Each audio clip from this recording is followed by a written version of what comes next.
काफी सारे और काफी अच्छे क्वेश्चंस आपने पूछे हैं आज भी। सबसे पहला क्वेश्चन आ जाता है अगेन एलेक्स स्टैनले की तरफ से। क्या एक fundamentally strong large cap stock को उसके हर 52 वीक लो पे खरीद सकते हैं? तो ऐसा नहीं है।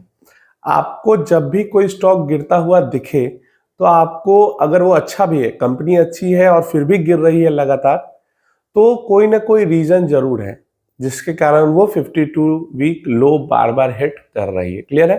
तो आपको रीजन समझना है कि क्या कोई दिक्कत नहीं है, सिर्फ ऐसे ही इमोशन इमोशन में गिरता जा रहा है स्टॉक, या फिर कुछ टेम्पररी टेम्पररी कुछ चेंज हुआ है, कुछ रीस्ट्रक्चरिंग हो रही है, या फिर कोई नोटिस वगैरह है, या कुछ भी कोई स्कैम उजागर हुआ है बस, जो कि बहुत बड़ा उससे कंपनी पे लॉन्ग टर्म इफेक्ट कोई नहीं होगा, इस कारण से प्राइस गिरी है, तो फिर वो अच्छा स्टॉक हो सकता है।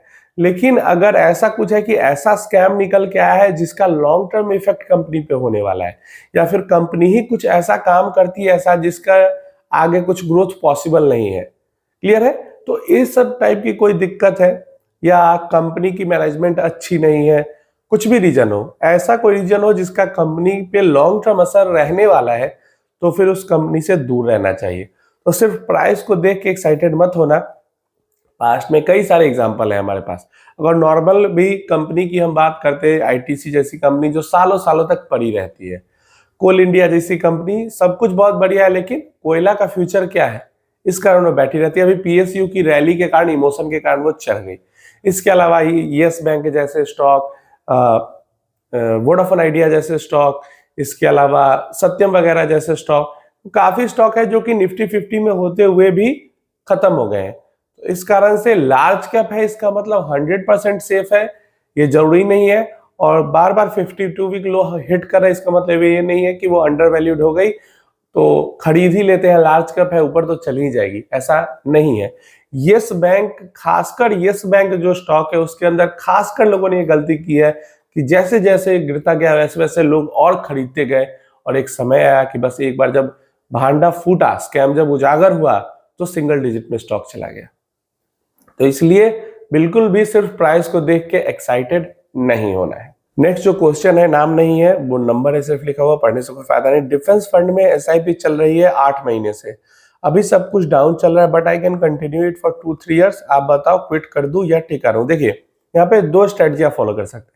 पहला, लॉस में अभी है डिफेंस के अंदर में, तो अगर आपके पास टैक्स लॉस हार्वेस्टिंग अपॉर्चुनिटी है, मतलब आपका प्रॉफिट बना हुआ है पहले से, तो आप इसको एग्जिट कर सकते हो और जो यहाँ पे लॉस होगा उसको उस प्रॉफिट के साथ सेट ऑफ कर सकते हो। क्लियर है? तो ये एक फायदा यहाँ पे उठा सकते हो। दूसरा, लॉस में एग्जिट करना ना करना आपके ऊपर है, लेकिन डिफेंस फंड ऐसा नहीं है कि बस आंख बंद करके पैसा डालते रहेंगे, कभी ना कभी तो जबरदस्त पैसा बना के दे ही देगा। नहीं, वैसा नहीं है। जो जबरदस्त बनाने का इसका सेक्टर राइज का टाइम था वो जा चुका है। हाँ, 2 से 3 साल तक अगर इसके अंदर बना रहा जाए तो नुकसान में नहीं निकलना पड़ेगा, बट क्या उतना टाइम वर्थ होगा इसको निगेटिव से पॉजिटिव में लाने के लिए? जो उतने समय की अपॉर्चुनिटी कॉस्ट है, वो क्या ये पूरा कर पाएगा? तो मुझे नहीं लगता है वो पूरा कर पाएगा।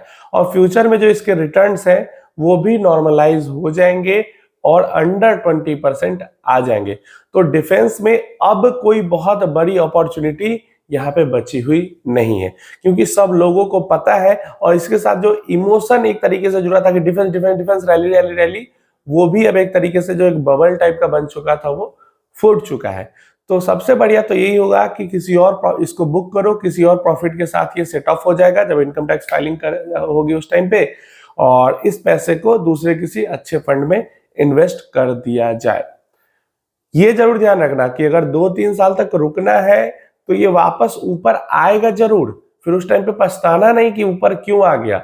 लेकिन इसके अंदर इन्वेस्ट करके बैठे रहने से अच्छा है इस पैसे को मूव कर जाना किसी बेहतर डाइवर्सिफाइड फंड के अंदर, क्योंकि अगर आगे भी अगर 5 साल 8 साल 10 साल का टाइम है तो उस डाइवर्सिफाइड फंड में जो आप चूज करोगे उसके अंदर बेहतर प्रोबेबिलिटी होगी अच्छा पैसा बनाने की इस फंड के मुकाबले में। इसलिए मैं कह रहा हूं। क्रिकेट ड्यूटी का क्वेश्चन है सर, मैं 2023 अक्टूबर से थोड़ा थोड़ा करके 7 लाख ग्रो के माध्यम से अलग अलग म्यूचुअल फंड में इन्वेस्ट करके रखा था। 2024 सितंबर तक फिर मुझे पैसों की बहुत जरूरत हो गई, इसलिए मैंने 3.5 लाख रिडीम कर लिया। तो सबसे पहले यहीं पे मैं क्वेश्चन करता हूँ, अगर आप इक्विटी म्यूचुअल फंड के अंदर पैसा डाल रहे हो तो वो वैसा पैसा होना चाहिए जो लॉन्ग टर्म के लिए जिसकी जरूरत नहीं हो। मतलब पिछले साल डाला और इस साल आपको पैसे की जरूरत पड़ गई, वो तो सितंबर तक मार्केट गिरी नहीं थी, इस कारण से आपको दिक्कत नहीं हुआ ना। अगर इस टाइम पे निकालना पड़ता तो ये आपकी बहुत बड़ी गलती है। इतने कम समय का पैसा बिल्कुल मार्केट के अंदर नहीं डालना चाहिए, या फिर आपको पता नहीं है कि इस पैसे की कितनी जल्दी जरूरत पड़ जाएगी, पैसे को भी इक्विटी मार्केट के अंदर नहीं डालना चाहिए। वो किस्मत आपकी अच्छी थी कि आपको लॉस में नहीं निकालना पड़ा, नहीं तो हो सकता था आपको 20% 25% के लॉस में आपको पैसा निकालना पड़ जाता। बिल्कुल भी ये गलती मत करना आगे से। आगे इन्होंने लिखा है अभी सर मार्केट डाउन है, थोड़ा मैं सोच रहा हूँ पैसे को दोबारा से रीइन्वेस्ट कर दूं, बट सर मैं सुना था कि एक फाइनेंशियल ईयर में म्यूचुअल फंड में 10 लाख ही इन्वेस्ट कर सकते हैं, ज्यादा हो गया तो इनकम टैक्स से कोई नोटिस आ सकता है सर, क्या करूं, अभी इन्वेस्ट कर दूं या अगले साल अप्रैल में इन्वेस्ट करूं, क्या करूं समझ नहीं आ रहा है, प्लीज बताएं सर आपकी कल की वीडियो में। देखिए बता तो रहा हूं, सबसे पहले जो गलती की वो गलती को नहीं दोहराना है। दूसरा, अगर जो पैसा अभी आप फिर से इन्वेस्ट करना चाह रहे हो वो भी पैसा ऐसा ही है कि हो सकता है 6 महीने बाद अगर उसकी जरूरत पड़ जाए तो उस पैसे को इन्वेस्ट ही नहीं करना है इक्विटी के अंदर। डेट में करो, एफडी में करो, कहीं करो, लेकिन इक्विटी के अंदर में उसको इन्वेस्ट न करो। क्लियर है? अगर अगले 6 महीने, 1 साल, 2 साल में जरूरत पड़ने वाले कम से कम भी 3 से 5 साल, 8 साल का पैसा है वही इन्वेस्ट करो। ये क्लियर करना है सबसे पहले। अब दूसरा आपका क्वेश्चन है कि 10 लाख रुपए तक से ज्यादा के इन्वेस्टमेंट पे नोटिस आ जाएगा। तो नोटिस उनको आएगा जो सरकार को बता रहे हैं कि मैं 3 लाख रुपए साल का कमा रहा हूं और इन्वेस्ट 1 साल के अंदर में 10 लाख रुपए कर रहे हैं, नोटिस उनको आएगा। अगर आपकी इनकम 20 लाख रुपए है, 50 लाख रुपए है, अगर मान लो आपकी इनकम साल की 1 करोड़ रुपए आप सरकार को बता रहे हो, उसमें से 90 लाख इन्वेस्ट कर दो ना। क्यों दिक्कत होगी सरकार को या किसी को, क्यों दिक्कत होगा? कुछ प्रॉब्लम नहीं होगी। अगर इनकम आप दिखा रहे हो और लगभग उससे मतलब थोड़ा सा, मान लो 10 लाख दिखा रहे हो, 9 लाख भी इन्वेस्ट कर देते हो तो क्या फर्क पड़ता है? मैं भाई ये साल का 1 ही लाख खर्चा किया मैंने। लेकिन अगर आप दिखा रहे हो 2 लाख, 3 लाख, 4 लाख और इन्वेस्ट कर रहे हो 10 लाख, 15 लाख, 20 लाख, तो वहां पे दिक्कत आएगा, वहां पे नोटिस आएगा, वहां पे आपसे सवाल जवाब किया जाएगा कि कहां से इतना पैसा आ रहा है, कमाई तो हो नहीं रही है, तो इन्वेस्ट कहां से कर रहे हो? तो ये दिक्कत होती है। रामेश्वर जी का सवाल है यहाँ पे, स्मॉल एंड मिड कैप मिलके कितने फंड में निवेश कर सकते हैं? मेरे पास 7 small cap and 2 mid cap है, प्लीज सजेस्ट करें। देखिए फंड, नंबर ऑफ फंड्स का, नंबर ऑफ फंड्स तो डिपेंड करेगा आपके नंबर ऑफ गोल्स कितने हैं। अगर 5 गोल है तो पांचों के लिए एक एक फंड में इन्वेस्ट कर दो, कोई दिक्कत नहीं है। और small cap and mid cap में अगर कोई गोल नहीं है और सिर्फ स्मॉल मिड में इन्वेस्ट कर रहे हैं लॉन्ग टर्म वेल्थ क्रिएशन के लिए, फिर भी ये 7 स्मॉल कैप 2 मिड कैप में नहीं करना चाहिए। आपको मिड कैप में भी करना है, स्मॉल कैप में भी करना है, ज्यादा से ज्यादा 2 कर लेते, या 1 मिड कैप 2 स्मॉल कैप कर लेते, तो इतना काफी है। इतने ज्यादा नंबर ऑफ फंड्स रखने से ऐसा नहीं है कि आपका प्रोटेक्शन ज्यादा होगा, डाइवर्सिफिकेशन ज्यादा होगा, आपको बेहतर रिटर्न मिलेंगे। ज्यादा नंबर ऑफ फंड से ना बेहतर रिटर्न और ना बेहतर प्रोटेक्शन मिलता है। 10 फंड रखो तब भी और 5 फंड रखो तब भी डाइवर्सिफिकेशन आपका उतना ही हो रहा है और प्रोटेक्शन भी, रिटर्न भी सब समझो वैसा ही होगा। बस ज्यादा झंझट होगा 10 फंड को मैनेज करने में, इससे ज्यादा कुछ फायदा नहीं होगा नंबर ऑफ फंड्स बढ़ाने से, ये आपको समझना है। नेक्स्ट क्वेश्चन है एन जितेंद्र विश्वकर्मा जी की तरफ से, सर मेरा portfolio review please. JM flexi cap 1500, UTI Nifty next 50 1000, Motilal Oswal 150, mid cap 500 SIP plus 1000 lump sum, then Nippon 250 small cap 1000 SIP, UT Nifty 200 momentum 30 1000 SIP, Motilal Oswal Nifty micro cap 250 1000 SIP। Total 6000 की SIP है, 20 साल का गोल है, 50 लाख करना है। देखिए गोल 20 साल का है और 20 साल के गोल के लिए 50 लाख का टारगेट थोड़ा कम है। सबसे पहले तो मैं यही कहूंगा कम से कम 1 करोड़ या उससे ऊपर का टारगेट रखें, क्योंकि 20 साल बाद 50 साल की वैल्यू बहुत कम हो जाएगी। अब देखो बिल्कुल जीरो ही होगा आपके पास, उससे तो अच्छा है कि 50 लाख ही हो, लेकिन आपको थोड़ा सा टारगेट और बढ़ाना चाहिए, थोड़ा सा और ज्यादा इन्वेस्टमेंट करने की आपको कोशिश करनी चाहिए। दूसरी चीज, जब आपको पता है कि 20 साल के लिए ही इन्वेस्टमेंट करना है, बीच में पैसे नहीं निकालने हैं, तो 6000 की SIP है, तो सिंपली आपको 3-3 हजार की 2 SIP 2 स्मॉल कैप फंड के अंदर चला सकते थे। यहाँ पे mid cap fund, momentum fund, index fund ही है सब सारे, उसके अलावा एक micro cap index fund, then Nifty next 50 index fund, then flexi cap fund, ये सब फंड रखने की जरूरत नहीं है। बिना मतलब का पोर्टफोलियो के अंदर बहुत सारे आपने फंड रख रखे, simply 2 active small cap fund रख लेते, वहां पे आपका काम हो जाता। या फिर मोमेंटम फंड भी लिया था, तो जो 200 मोमेंटम 30 फंड है, इसके जगह पे आपको 500 मोमेंटम 50 फंड लेना चाहिए था, वो आपको ज्यादा बेहतर रिटर्न दे पाता।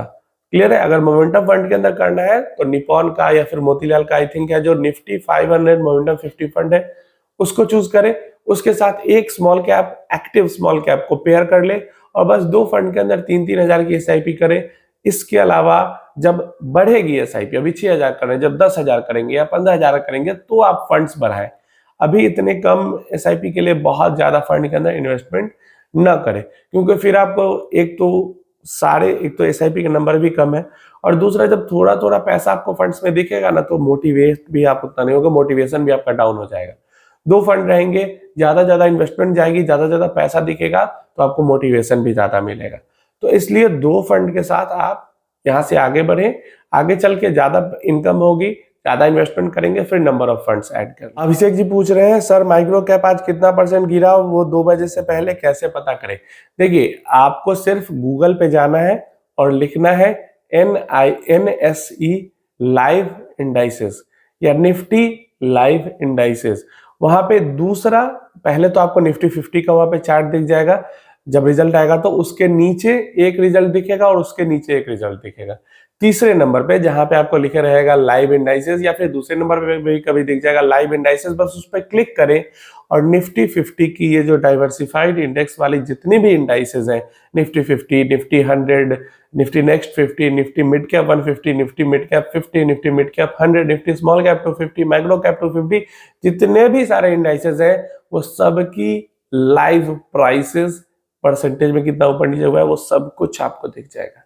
बस वहां से देख लेना, मैं वहीं से देखता हूँ। दीपक जी का क्वेश्चन है सर मेरी वाइफ के नाम से मैं म्यूचुअल फंड में इन्वेस्ट करना चाहता हूँ 15 लाख लमसम, वो एक हाउसवाइफ है, क्या ऐसा करना है से इनकम टैक्स का नोटिस आ जाएगा? देखिए, 15 लाख रुपए इन्वेस्ट करने हैं, अभी चल रहा है अक्टूबर खत्म होकर अब नवंबर ही आ जाएगा, तो सिंपली आप उनका ITR फाइल करवाएं, इस साल का भी करवा लो, अगला साल का भी करवाना जब होगा तो।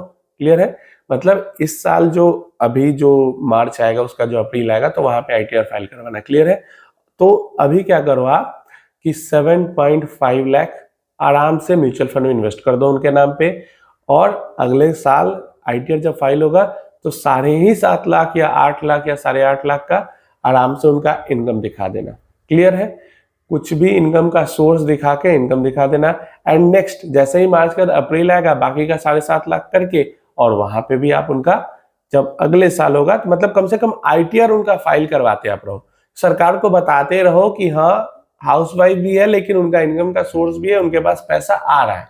और 7-7.5 लाख तो आई थिंक वहां तक तो 0 ही टैक्स लगता है, तो आपका टैक्स भी नहीं लगेगा, सरकार को आप बता भी दो कि हाँ पैसा कमा रही है मेरी पत्नी, और उनके नाम पे आप इन्वेस्ट भी कर लोगे, तो आपको कोई नोटिस वगैरह नहीं आएगा। अब ये है कि आप ITR फाइल कर नहीं रहे हो, क्लियर है, इनकम आप दिखा नहीं रहे हो, और 15 लाख डाल दोगे तुरंत जाके उनके नाम पे, तो जरूर से आपको नोटिस आ जाएगा, आपको जवाब देना पड़ेगा कि पैसे कहाँ से आए उनके पास 15 लाख रुपए, और जब आए किसी सोर्स से तो आपने हमें बताया क्यों नहीं, हमें भाई टैक्स दो, तो ये सारी चीजें होने लगेगी। सबसे अच्छा है 7.5 इस फाइनेंशियल ईयर, 7.5 अगले फाइनेंशियल ईयर, और वैसे वैसे करके आप कर सकते हो। अगर पीछे सालों से करते आ रहे हो तब तो और इसके साथ एक प्लस पॉइंट होगा, इसीलिए आपके फैमिली में जितने लोग हैं 18+ सबका ITR फाइल करवाते रहो, कब किनका जरूरत पड़ जाए कौन जानता है। प्लस पॉइंट रहता है अगर आप ITR फाइल करवाते रहते हो तो सब लोगों का। क्लियर है? आधा इस साल कर दो और आधा अप्रैल में कर देना।